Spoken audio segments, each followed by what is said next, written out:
What did World War II soldiers eat? Imagine a damp, chilly foxhole somewhere in Europe. The distant rumble of artillery fire serves as a constant reminder of the brutal reality surrounding a group of young American soldiers. Yet, their immediate focus isn't on the enemy or the dangers of war. It's on the contents of a small, unassuming brown box, their next meal. Because in the midst of chaos and deprivation, food becomes much more than sustenance. It's a taste of home, a brief respite from fear, a shared experience that binds soldiers together. Welcome to Who Remember. Today we're venturing into a lesser-known aspect of World War II, the fascinating and often surprising story of what American GIs ate. From the science behind rations to the ingenuity of battlefield cooks, we'll uncover the untold history of wartime cuisine and its lasting impact. So, grab your favorite snack, settle in, and prepare to be amazed by the resourcefulness and resilience of the American soldier, one meal at a time. The basics of military nutrition. Before we delve into the specifics of C-rations and K-rations, let's establish a foundational understanding of military nutrition. Providing sustenance for a vast army isn't merely about satisfying hunger. It's a multifaceted scientific endeavor that can significantly impact a military operation's success or failure.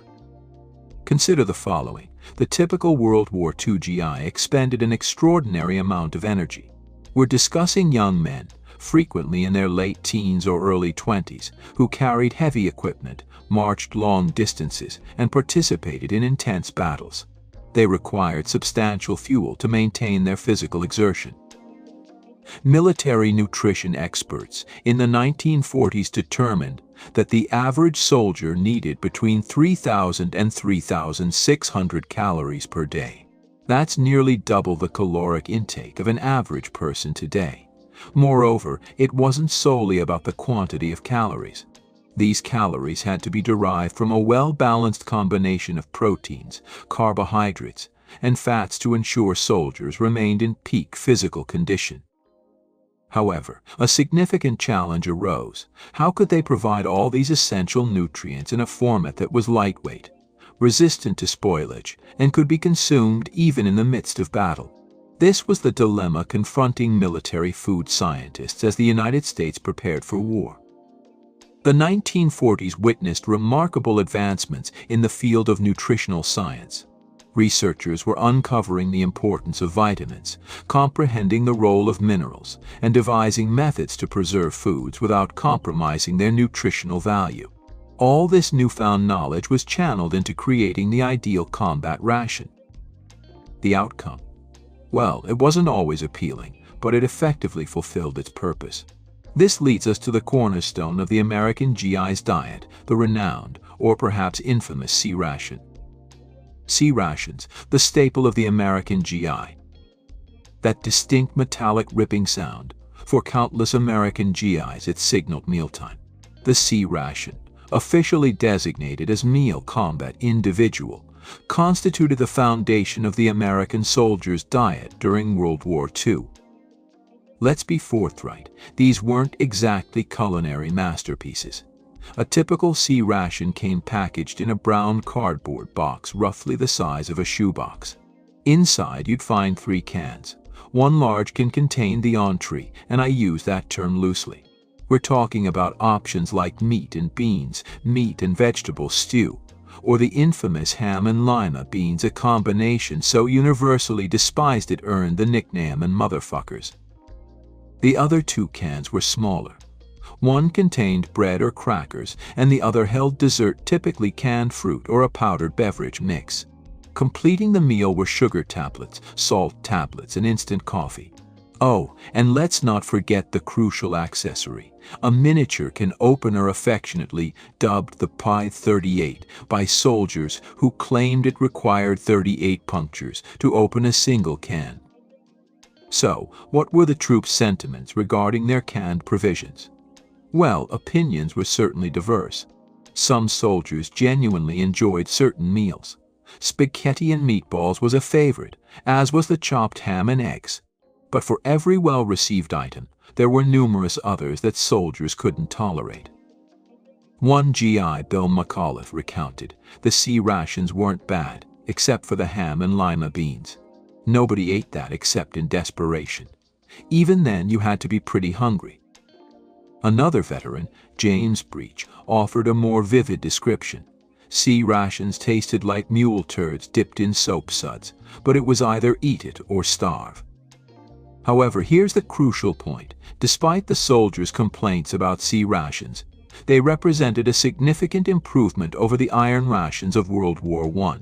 Those earlier rations consisted primarily of hardtack biscuits and salted meat, a diet that could cause serious illness if consumed for an extended period. C-rations, despite their shortcomings, were scientifically formulated to provide balanced nutrition. They could sustain a soldier in the most challenging circumstances. And in wartime, that's what truly mattered. Naturally, soldiers being soldiers, they devised ways to enhance what the government provided. They would trade for preferred items, forage for local ingredients to add flavor, or utilize canteen cups and camp stoves to transform their canned goods into something resembling a hot meal. One common tactic was to heat a can of cheese and combine it with crumbled crackers, creating a makeshift macaroni and cheese. Another involved mixing cocoa powder with coffee to produce a mocha-like beverage. It wasn't home cooking, but it provided a touch of ingenuity amidst the harsh realities of war. However, C-rations weren't the only option. For soldiers constantly on the move, there was an alternative, the K-ration. And that's where we'll turn our attention next. K-rations, breakfast, lunch, and dinner in a box. If C-rations represented the sit-down meal of the U.S. Army, K-rations were their fast food equivalent. Designed for soldiers on the go, K-rations were packaged in a compact, lightweight format that could easily fit into a soldier's pocket or backpack. The K in K-ration stood for Dr. Ansel Keys, the scientist who developed them.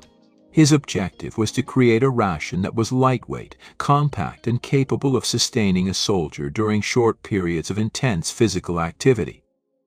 Each K-ration consisted of a small, wax-coated box containing 3 meals: breakfast, lunch, and dinner. Now, when I say breakfast, lunch, and dinner, don't get your hopes up. We're not talking about a lavish breakfast spread or a 3-course dinner here. Let's examine the contents.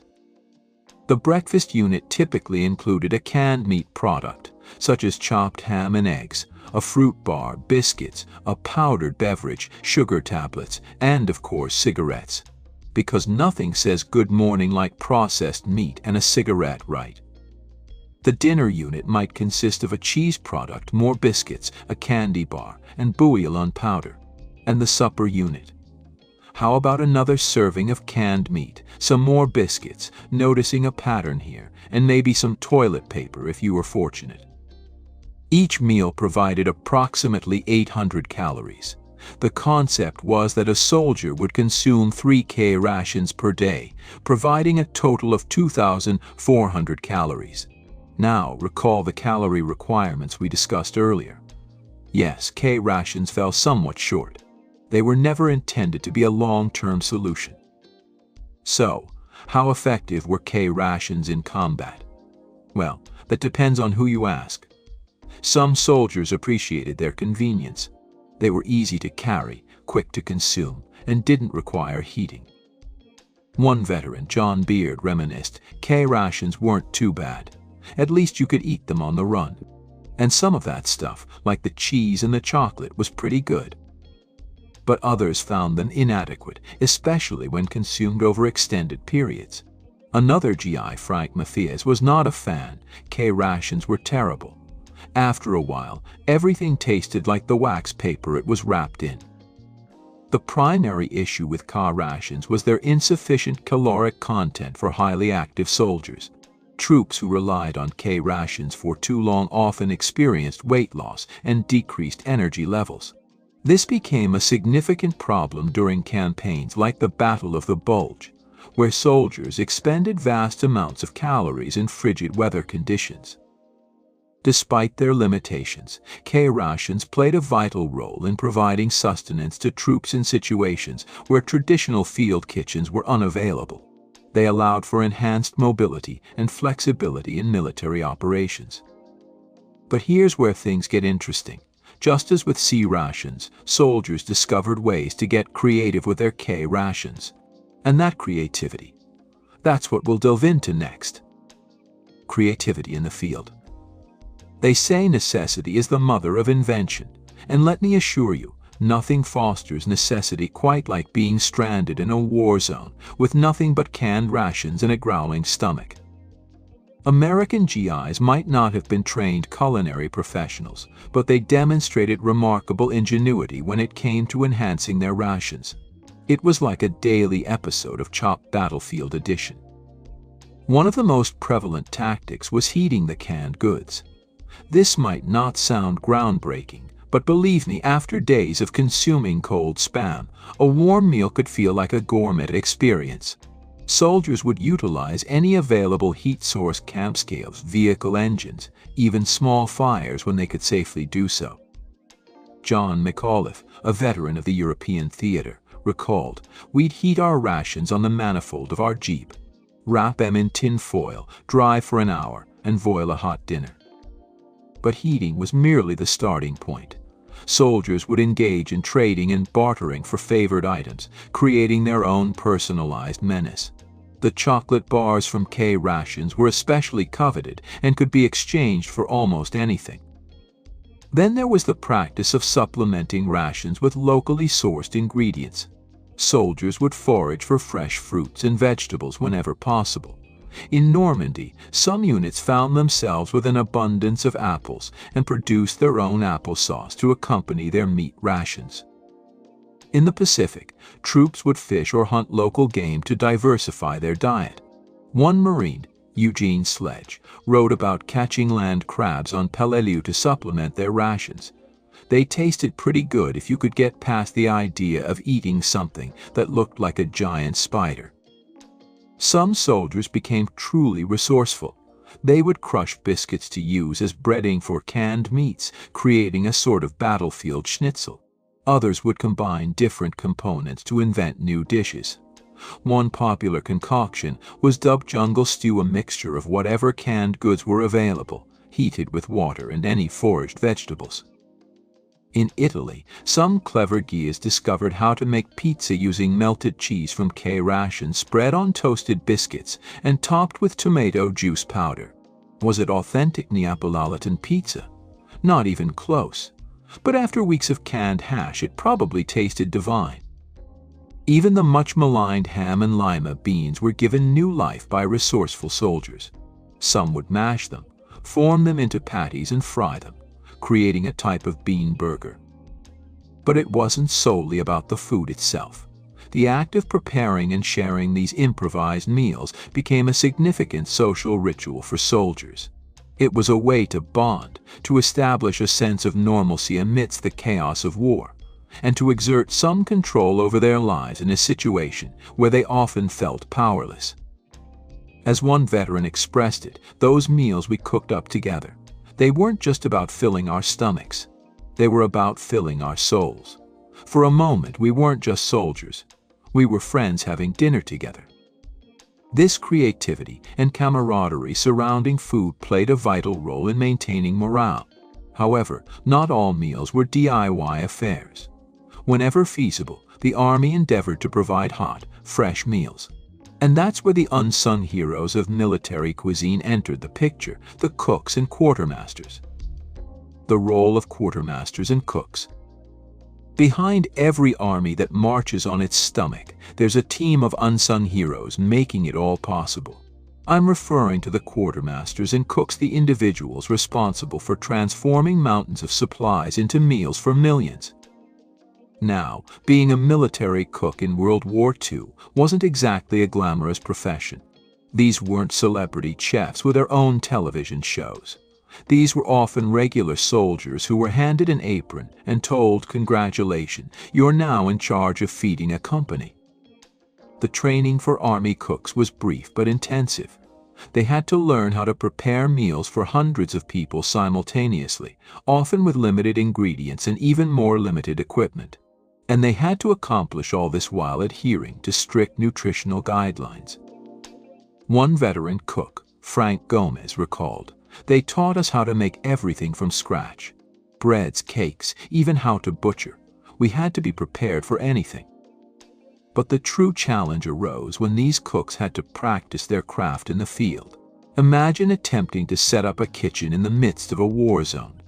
You have to feed hundreds of hungry soldiers, and oh yeah, you might be under enemy fire while doing it. Field kitchens, often just a collection of field stoves and whatever pots and pans could be found, had to be mobile and adaptable. Cooks became experts at creating meals from whatever was available. James Dougherty, a mess sergeant in the European theater, remembered, "Sometimes we'd have to cook with one hand and hold onto our helmets with the other. But no matter what, those boys were getting fed." Meanwhile, the quartermasters faced the Herculean task of ensuring that food and supplies reached the troops regardless of their location. This often meant navigating treacherous supply lines, dealing with shortages, and making difficult decisions about resource allocation. It wasn't always a smooth operation. Logistical nightmares were frequent, especially in the initial stages of campaigns. During the Normandy invasion, for example, many units found themselves short on rations as supply ships struggled to reach the shore. But when everything went according to plan, it could make a world of difference for the troops. Hot meals, when they could be provided, were more than just sustenance. They were a moral booster, a taste of home, and a reminder that somewhere within the vast machinery of war, someone was looking out for them. As one infantryman put it, "You never truly appreciate how good army food can be until you've eaten nothing but K-Rations for a week." That first hot meal, it tasted better than any five-star restaurant I've ever been to. Of course, what ended up on a soldier's plate could vary significantly depending on where in the world they were stationed. And that leads us to our next topic: how the cuisine of American GIs differed from one theater of war to another. Regional variations. From the shores of the Pacific to the battlefields of France, American GIs found themselves deployed across the globe during World War II. And while C-rations and K-rations were a constant presence, the overall culinary experience could differ significantly depending on a soldier's location. Let's begin with the European theater. Here, American troops often found themselves immersed in cultures with long-standing and rich culinary traditions. In England, where many units were stationed before D-Day, soldiers experienced their first taste of British cuisine. It was an experience, to say the least. One GI, Bill Jones, recounted the Brits had good intentions, but their food was bland. "We used to joke that their national spice was boiled, but those fish and chips. Now that was something I could get behind." As troops advanced into France, Italy, and Germany, they encountered a whole new world of flavors. Many soldiers experienced their first taste of foods we now consider commonplace, things like pizza, espresso, or authentic French bread. In Italy, American cooks frequently collaborated with local civilians, learning to incorporate pasta and olive oil into their cooking. One veteran recalled, "We thought we'd died and gone to heaven. After months of canned meat, a plate of spaghetti was like a gift from above." However, it wasn't all culinary delights. In the latter stages of the war, as Germany faced severe shortages, soldiers sometimes had to make do with whatever they could find. This often meant relying heavily on their rations and whatever local crops hadn't been destroyed by the fighting. Now, let's shift our focus to the Pacific theater. Here, the situation was often drastically different. Many islands where combat occurred had limited local resources, and the tropical climate posed significant challenges for food storage and preparation. In the Pacific, the heat and humidity were constant adversaries. Food spoiled rapidly, and soldiers had to be extra vigilant about food safety.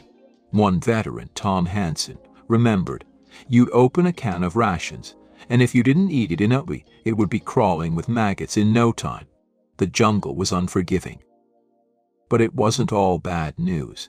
In some areas, soldiers found themselves surrounded by tropical fruits they had never seen before. Coconuts, mangoes, and papayas became welcome additions to their diets. Some units even established small gardens to cultivate fresh vegetables when they were stationed in one location long enough. Seafood was often abundant, especially on the smaller islands. Soldiers would fish or gather shellfish to supplement their rations. One Marine, Jack Lucas, recalled, "We'd catch these enormous crabs, throw them in a pot with some seawater and whatever seasoning we could find in our rations. It wasn't home cooking, but it sure beat another meal of Spam." In places like Australia and New Zealand, where many troops were stationed between campaigns, soldiers encountered yet another culinary culture. They tried foods like Vegemite with mixed reactions and had their first taste of lamb, which was much more prevalent in these countries than in the US at the time. One constant across both theaters was the importance of coffee. Whether in the frigid Ardennes forest or on a sweltering Pacific island, a hot cup of coffee was often the one comfort soldiers could rely on. As one GI put it, "I don't think we could have won the war without coffee. It kept us going when nothing else would." These regional variations didn't just influence what soldiers ate during the war. They also had a lasting impact on American cuisine. Many veterans returned home with newfound tastes and recipes, contributing to the expansion of the American palate in the post-war years. But that's a story for another time. For now, let's explore how technology was transforming the way soldiers ate. Technological innovations. World War II wasn't just a conflict of armies, it was also a clash of innovation. And nowhere was this more apparent than in the realm of military food technology. The war years witnessed a surge of new food preservation and packaging techniques. Scientists and food technologists worked tirelessly to address one of the military's most significant challenges: how to provide sustenance for millions of soldiers deployed across the globe with food that wouldn't spoil. One of the most substantial advancements occurred in dehydrated foods. Now, dried foods weren't a novel concept. People had been drying meat and fruits for centuries. But the scale and diversity of dehydrated foods developed during the war were unprecedented. Powdered eggs, powdered milk, dehydrated potatoes, you name it, they found a way to remove the water from it. This made food significantly lighter and easier to transport. One soldier quipped, "They figured out how to dehydrate water. I'm convinced of it." But it wasn't just about removing moisture.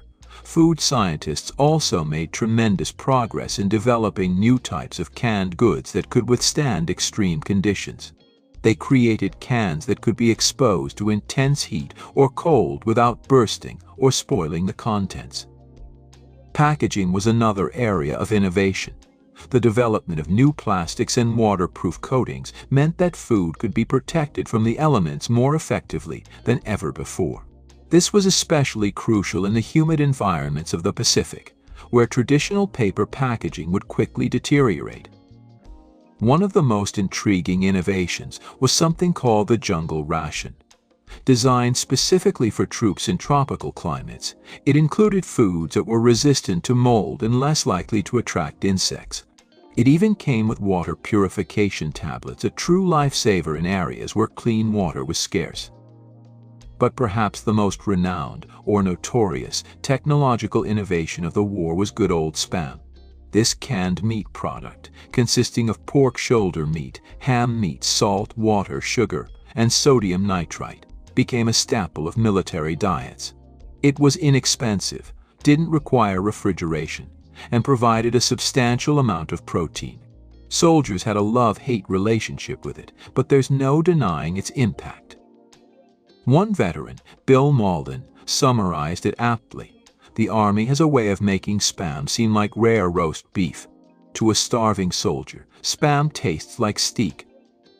These innovations didn't just contribute to winning the war. Many of them found their way into civilian life afterward.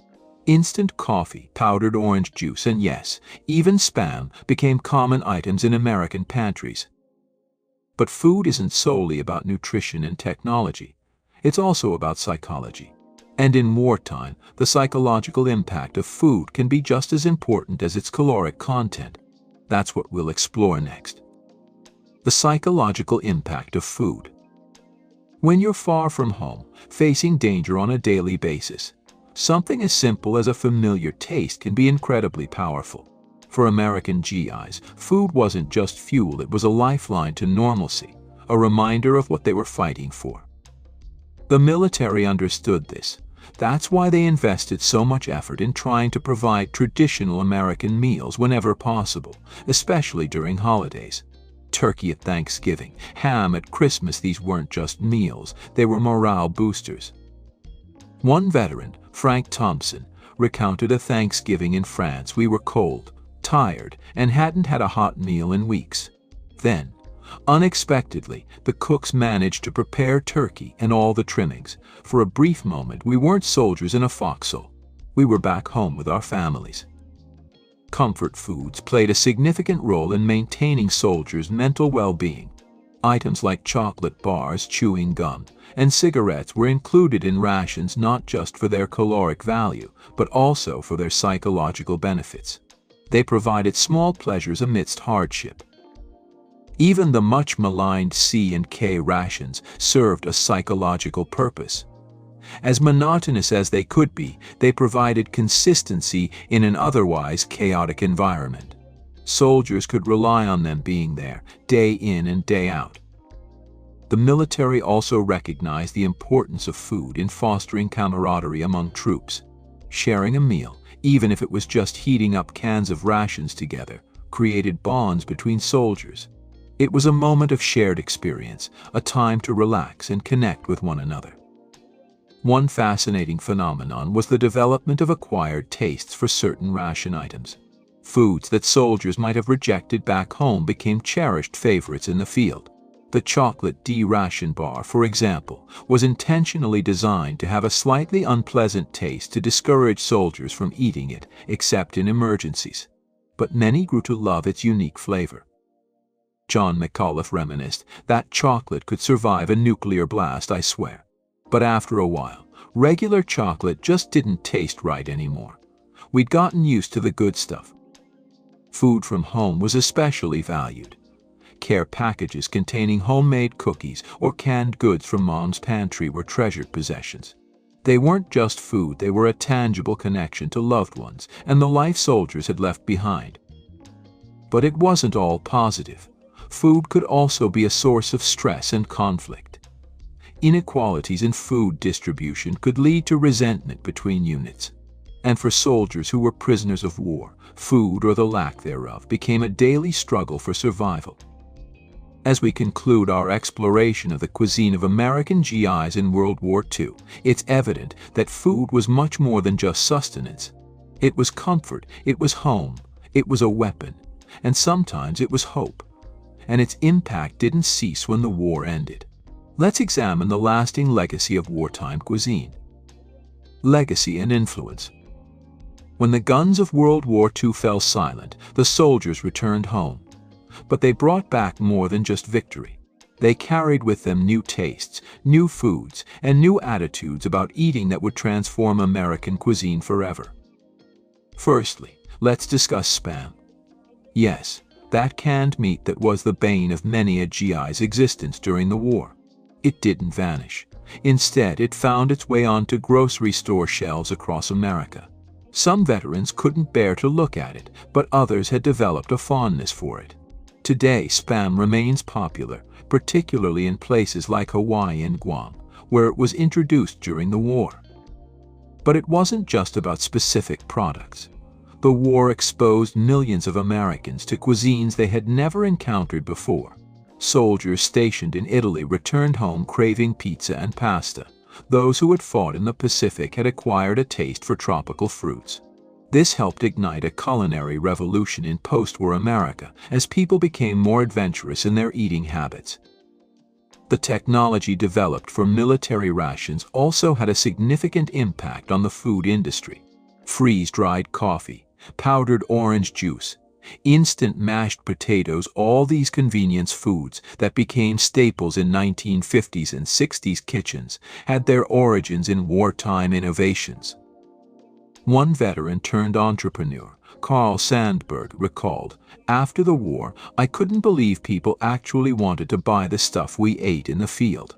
But there was a genuine market for quick, easy meals. Go figure." The war also changed how Americans thought about nutrition. The military's emphasis on providing balanced, calorie-dense meals influenced public health policies and school lunch programs in the post-war years. But perhaps the most enduring legacy was the appreciation for shared meals.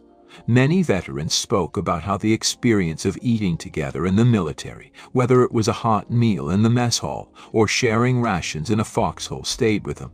It reinforced the importance of food as a social bond.